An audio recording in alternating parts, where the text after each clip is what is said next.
Too many nomads. Okay, and we'll see how this one plays out. So winner of this goes in the grand finals to play versus Triple Brofist, who've done pretty amazingly to take down their last opponents of Unburstables. And, you know, a great performance by them, and hopefully we'll see them next week as well. Well, yeah, I mean, we will see them, and they will be participating in this weekend's tournament as, you know, these guys, they're no joke, and everybody loves the competition. All these high-level players, ever since they knew about these tournaments, have been joining in and, you know, even taking time out of Tuesday. They play Saturday and Sunday. Well, maybe not Saturday, all of them, but, you know, they play on Sunday, and then now to play Tuesday, like, midweek, that's, you know, I don't know. I love that. I love that about this community. Everybody's so active, so involved, ready to play, trying to keep learning, especially with all these new balance changes, excited to help, complaining a lot, although that might sound like a bad thing, but it's better than not complaining at all about like some features. They like actually want this game to be like I mean, good. Honestly, they want it to be good. Every voice matters to us at Sunlock Studios.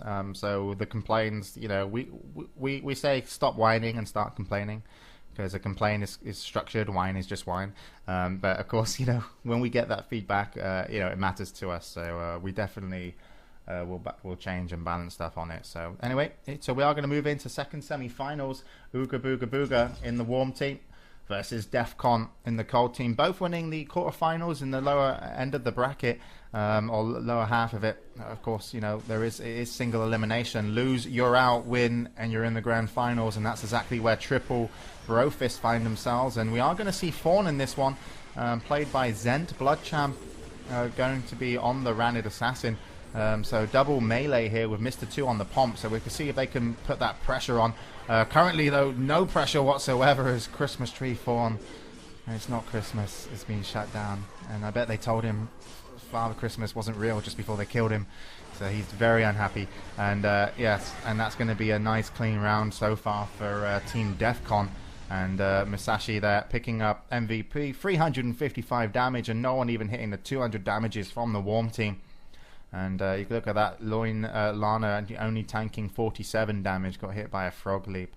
So we have to see what's going to happen in round 2. But where's the mistakes coming? You know, where can you see mistakes here on the warm team cast?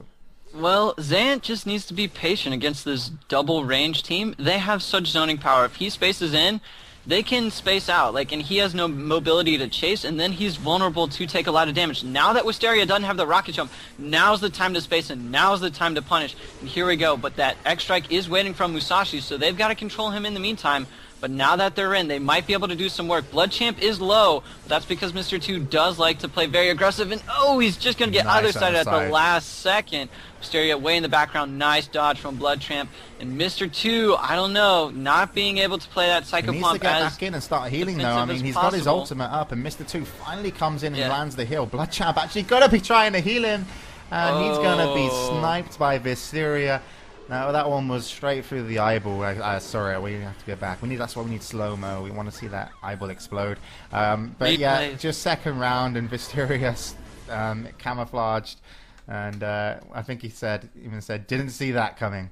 And Bloodchamp there from the UK, representing, going to be playing that Ranid Assassin currently with one eye after that round. So 2-0. 2-0, and you know, I'd like to see Mr. 2 actually play a little bit more back, maybe heal a little bit more, because then he can do the damage once his teammates make that opener. But right now, they're low, so they're playing back, so he can't be aggressive, and that's why he had to poke around the corner with his Guardian Spirit and had the other side himself. But, you know, we'll just have to see how they change it up and what Mr. 2 does. It looks like he's getting the memo right now.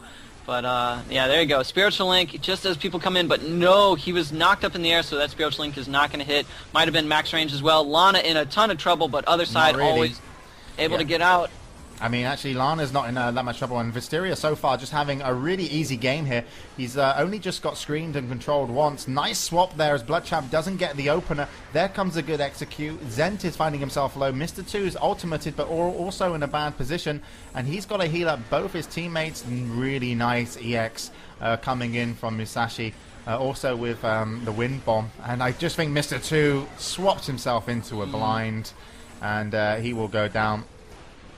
And how much vision are they losing right now to this Cold team? Just really good momentum. And look at that, Musashi. Look how much damage he did, actually. I was concentrating on Visteria, thinking he was playing such a nice game, but, you know, 1,400 damage. Dude, against melee, Nomad reigns supreme. And especially when they're in a corner or in a smaller area, back in that spot, the spawning area in the Citadel of Amma, you can actually throw your X-Strike from almost one corner to the next. And it can take up that whole space because it arcs out even more. So if you're anywhere in there, you're pretty much screwed, because then he follows up with an M1 through the middle. So it's just like, well, what do I do? Like, you know, Thorn will space in after Wisteria jumps back, but you know where the Thorn's going to pop up. He has that X-Strike ready, and then, you know, disabling shot and a scream from Lana, and it's just like, well, crap, can't do anything as a Thorn anymore.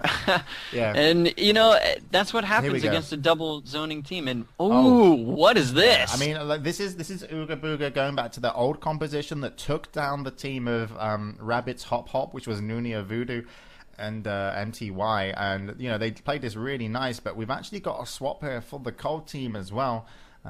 All female skins, by the way, so props to the Ugabuga there.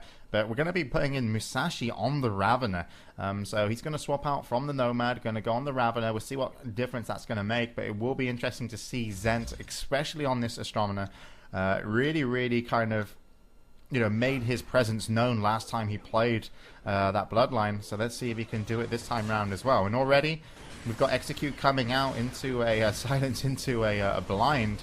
And one of those will be transed. But still, Musashi not... And this is a problem. I mean, Musashi wants to probably be aggressive. Very hard to be maybe versus an Astro. So already he's lost some momentum for the Cold team. And there comes a beam into a silence. And Bloodchamp blinds and jumps around the side. And this could be an awesome play. Other side used, but now that's left Musashi in a bad place. Zent gonna go in, try and control. Misses the Moonstone.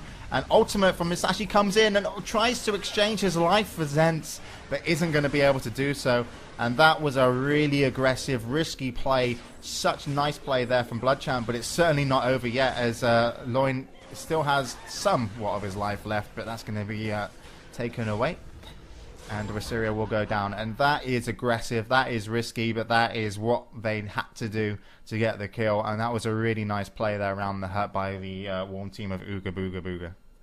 No, and that's the power of their composition. Yep. Forcing someone out of position, and then that gives, like, once they space out or they use an other side, that gives Zant the opportunity to jump in. Then Mr. 2 jumps in, gets that burning oil. Bloodchamp with his frog leap and his camouflage stun allows Zant to get more M1s off, building that energy, use Aurora, faster attack speed, faster heals in case anything happens. So, you know, that's what's really good about, you know, this Warm team. But if Mr. 2 gets owned right here, then, you know, all of their pressure sort of dies, because he has the slows and the end caps to control the rest of the team.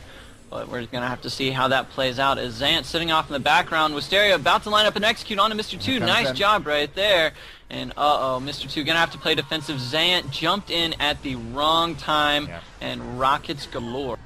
Yeah, no, they kept Musashi up a lot more, and Viseria there, 327 damage at that round.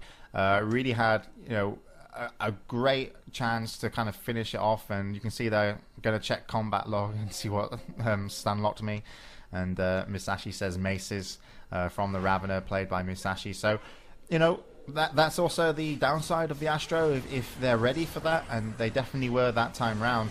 And Wisteria taking a really nice fight here, but he's going to have to rocket jump away, and does so before he gets Spectre striked. And but the Cold team have lost more health across the board here, but it has been a steady health drop for all of them. Musashi finds himself, you know, trying to take a fight with both Bloodchamp and Zent. He's had to be other-sided. Now comes the Venom Lunge. There comes a good scream, but it might not affect because Spacebar was available, and they're going to have to, you know, hold on to their lives, and it's Visari that is the man that can maybe make the difference here.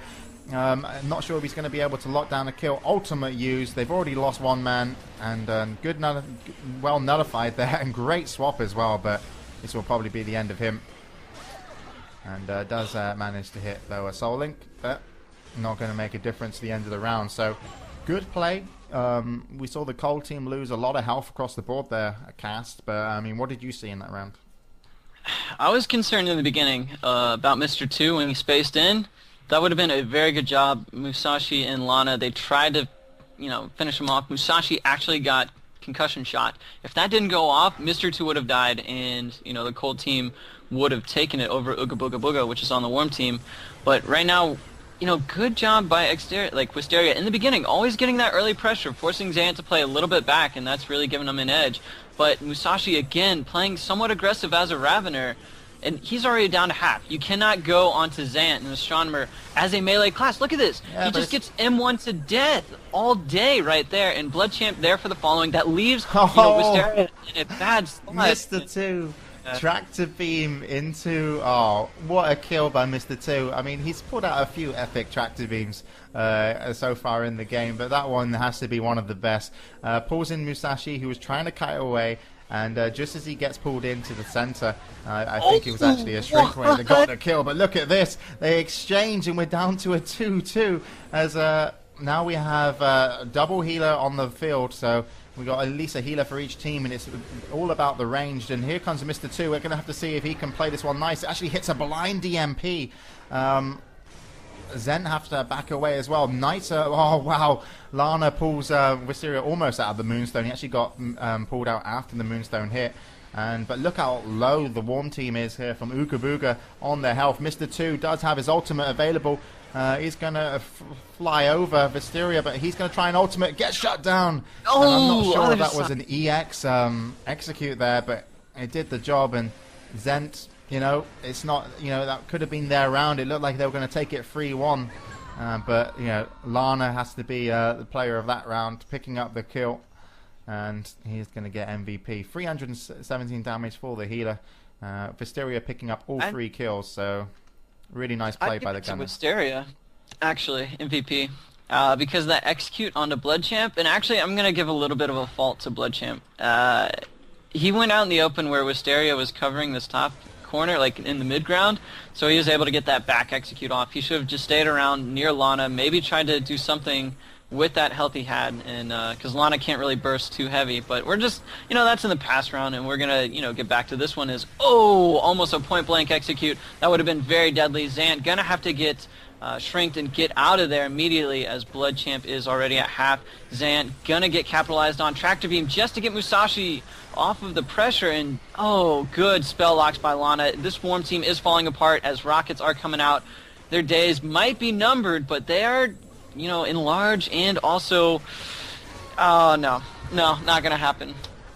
I thought, in large, maybe you could get an Aurora, get some heals off, maybe do some pressure, but no, not gonna happen. Execute's so strong, that huge burst from Gunner, very unpredictable sometimes. I mean, Mr. 2 gonna try to beat Musashi.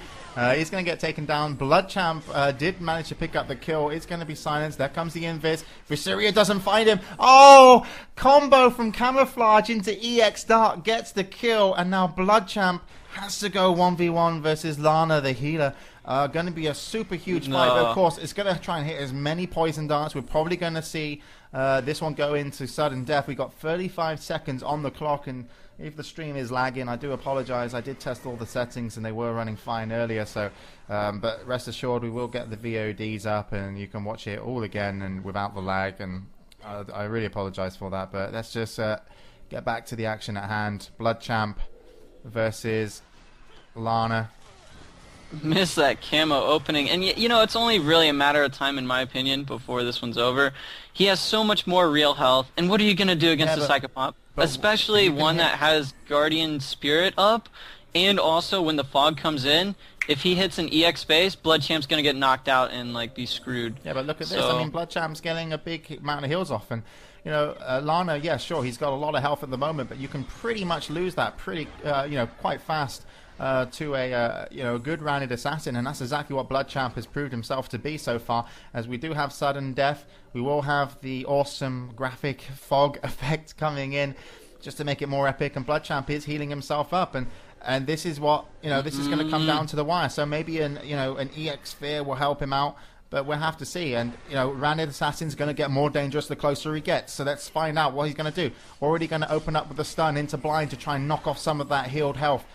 There's a great move by Lana as Yeah. Bloodchamp comes back in, and he's got EX Sphere available as well. He Yeah. uses it, but this is going to be bad, and Venom Bloodchamp Lunge. trying to do what he can, and the heals are coming in. pop, He's just trying the to jump pop. around, but I think he's going to Yes. go down, and Lana picks up the win. Just slightly more health there. And that is going to be first map, I do believe, or it might even be second. I'm not sure. I think it's second map. Yeah, it is second map, going in the favor of DEFCON, and they're going to move into the grand finals.